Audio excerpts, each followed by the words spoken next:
do for themselves. Someone said that makes you indispensable. But you and I know that no one is indispensable, right? However, there's a market, right? There's a market for doing for others what they can't do for themselves. There's a market for it. If you notice in your Bible, Genesis chapter 41, it speaks of Joseph and Pharaoh. Joseph was a prisoner until Pharaoh needed what Joseph had to offer. And Joseph was moved from inmate to the prime minister in Egypt. Because he did for Pharaoh what Pharaoh could not do for himself. Right? In a sense, his gift was indispensable, but we know. We know that. Was the shower was announced. Was the shower announced for tonight? Was it? So, okay, good. Good. We all have gifts to offer, right? We all have gifts to offer. And God has placed within you, like we've got cards in the pulpit, or in the seats, cards and pencils. And we're not trying to get any valuable information from you. We just would love for you to fill out a little card. If you see one in front of you, there's a pencil and a card. If you'd like to fill it out, and that way we can write you a little note if you're visiting or something. We'll get you a little note just to let you know that we're glad that you showed up today or whatever. And we can keep in touch. We don't want nothing. We're not trying to bug you. We're not trying to pester you. But that would be using your gifts for God. We all have gifts. And God has given us certain strengths, gifts, so that we can use to benefit others. But the $100 question is, why don't we do for others what they can't do for themselves? Well, number one, fear, intimidation. We're afraid that we won't measure up. Joseph was in prison, but he was not intimidated. He was not intimidated to use his God-given gift. Sometimes we're afraid to step out. Sometimes we're afraid of failure. We fear that we won't measure up to the gifted people. So we say nothing. Because we can't measure up. What are you doing with the gift that God has given you? Joseph overcame his fear by believing the value that he added to the situation. It far outreached the price he paid if he was wrong. His life was on the line. But he ventured out with a little wisdom to Pharaoh, who desperately needed advice. Pride and ego stops us from using our gifts. I think we're too self-centered with our resources. Joseph was able to maintain his integrity. Do you know why? He wasn't afraid that he would fail, because he knew who was the real revealer of the dreams and the interpretation thereof. God! God was behind. God was behind him, and he was not afraid. We're afraid of giving too much away. I don't understand. I was at a preacher's dinner, chicken dinner. Preachers eat chicken. Eat the bird and preach the word, right? We were at the dinner, and we're sitting around. Madison preacher was there, and the Steve Flatt was there, and a Jolton preacher was there, and every preacher was there, and it was there might be 35 eating the bird, chickens. But I happened to get stuck. Well, I happened to beside this gentleman. And he started from the minute we sat down. Boy, the sermon that I preached yesterday was unbelievable. So I said, great. And he didn't stop. He said it was the best sermon that was ever preached. And I said, great. I'm trying to get the bird in. And he says, it was the best sermon. And he went on. I said, well, what Bible verse did you use? He said, I can't tell you. I said, you can't tell me? He said, He said, invite me to your church, and I'll preach it, and I'll guarantee success. And I said, okay, so I'm speaking. And he went on. He said, this is the best sermon. This sermon, I promise you, if I preach this sermon at your place, the place will change forever.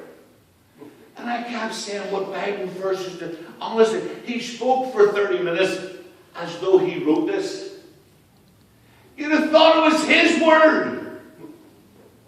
He said, I can't tell you. It's a secret. I can't tell you the text. As it was in the book of Acts, he says, nope. I'm trying to guess the books of the Bible. And he went on and on and on. You'd have thought he wrote the Bible. Brother, you have nothing that you didn't receive. Not one single thing that God didn't give you. And you know what? Most of us are not as smart as we think. I think next Sunday morning, this is factual, this is not pretend.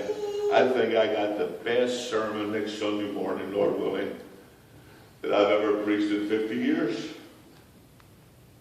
I'm not telling you, I can't tell you what verse either, what the chapter, what verse. But I'm not joking about this, this is true. Next Sunday morning, I'm actually writing to folks in Argentina and India and Africa to watch my YouTube next Sunday morning because it's the best sermon that was ever preached.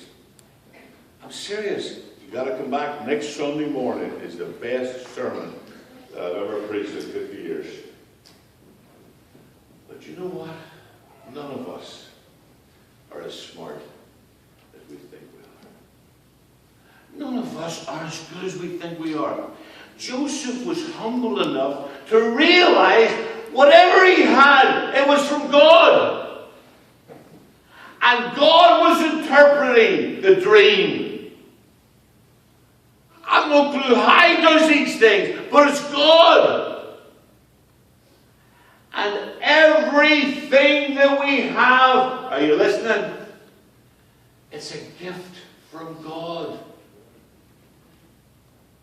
However much you got in your pocket, your bank account, whatever, your talent, your musical ability, your talent, it's a gift from God.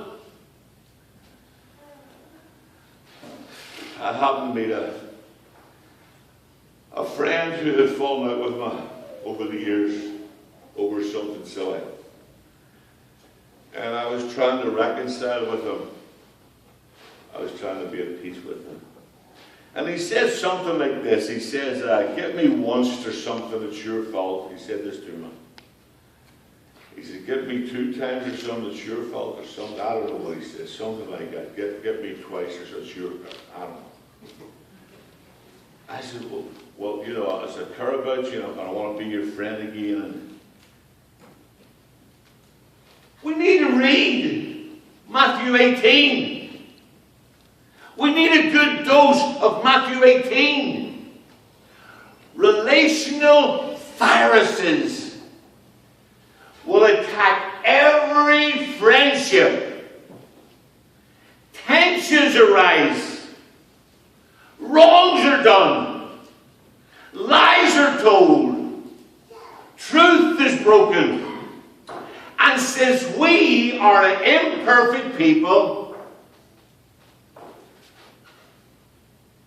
we have a problem at times with forgiveness. Forgiveness. It's not built on the standard of perfection. In Matthew 18, verse 21, Peter says, Lord, how many times Shall I forgive my brother when he sins against me 7 times?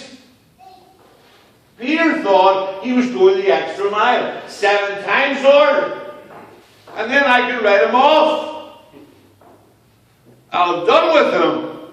7 times and it's over. He wanted a number, a place, a time. Finally, you're getting away with it. No more, it's over. And Jesus says in verse 22, get the calculator out.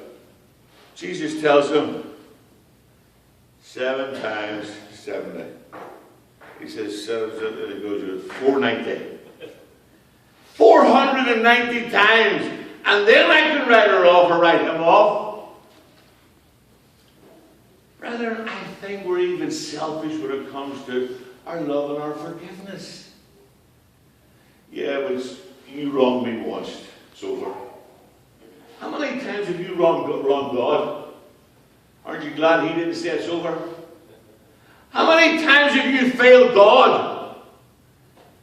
And we get so impatient at times with each other. And we're selfish with our forgiveness. We're selfish with our time.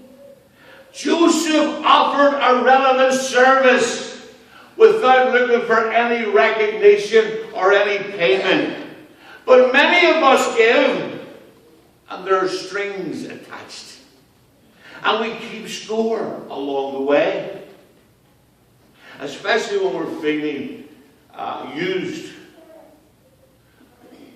We're busy people. We're too busy to be generous and to be kind. And the attitude limits our focus on giving, using our God-giving gifts. We've got this mindset, scarcity. That's the limit. That's the limit. And we're afraid to be extravagant. And we lack the vision. Well, what good will it do anyway? What good will it do anyway? I've been hanging out with Maureen for a couple of days, and she amazes me at times. But anyway, the guy was selling papers, and I'm sitting there, accelerating the car with the lights of cheese or whatever, and she's hoping her purse for $3. I said, why are you buying the paper? She said, I'm not buying the paper, I'm just giving the guy the $3. And then the other day, this guy, he didn't have much, he was pretty poor. He come up to us and he says, could you help her? And she opens her bag and gives him. And he looks and he said, and I'm standing there, I guess he said, I'm standing beside her. And he says, you're an angel. And he kissed her in the cheek and said, thanks, and walked away. You know, God has given each of us talent, a gift. Motherhood's a gift. A beautiful little baby there, right? And gorgeous babies when they're born, isn't it wonderful? And just the whole idea, them little creatures, just wonderful. But we lack the vision, and we think, what good does it do? You can't feed all the homeless. You can't give the paperman selling papers money every day, or you'll have no money yourself. And we limit, and we fail to understand Paul in 1 Corinthians 9, verses 19 through verse 23. He says, though I am free, I belong to no one.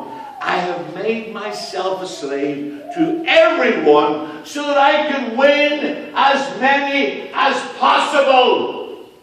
So that I can reach them. I became like the Jews to win the Jews. I became like the Gentiles to win the Gentiles. He said, I became weak so that I could win the weak. I became all things to win people. And Paul challenges us. Relate.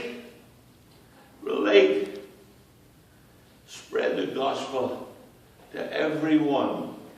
The religious, the non-religious are welcome at Green Ridge. The moral, the loose living are welcome at Green Ridge. The defeated, the demoralized, Whoever. We need to bring people to Christ because Christ is the answer to all of our problems, every single one of them. And oftentimes we try to be understood rather than to understand. Listen to what he's saying. Why does he do the things he's doing? Why does she say the things she says? Why does he act the way he acts? The easiest thing in the world to do is write him off. Hey, see you. Write him off. Have nothing else to do with them. Jesus talked about the greatest commandment in the law. What is it? And here's what he says. Love the Lord God with all your heart, with all your soul, with all your mind. That's the first. And the second is love your neighbor as yourself. We're talking about caring. Really caring for other people. We're talking about meeting the needs. We're talking about praying for those who need prayers. People will listen when you stop judging them. Stop pointing the finger. Who made you a judge of another man's servant? Before his God, he stands or falls. Stop judging. Realize when we serve, hearts are touched, lives are changed. And nobody can encounter the message of Jesus Christ unless someone, first of all, who's experienced Christ, introduces them to Jesus Christ. Sometimes it's more than a one-shot pitch. Sometimes it might even take tomorrow, the next day, the next day, the next day. What Christ is, and people say to me all the time, but I don't know what to say. Tell them what Christ has done for you. Tell them what Christ means to you and your family. Tell them what the Lord means to you. And reach out and use your God-given talent to serve, to help, to encourage, to lift up, to build up. Don't tear down. Don't knock down. Don't beat down. Lift up. And if you can't say a kind word, what's your granny used to tell you? What's your grandmother used to tell you? If you can't say a kind word, what'd you say? Say nothing. Say nothing. Great to see you all here. Great to see folks from all over the place, Clarksville, everywhere. We're glad to have you. Thank you for being here this morning. Let's stand together and sing the song of praise.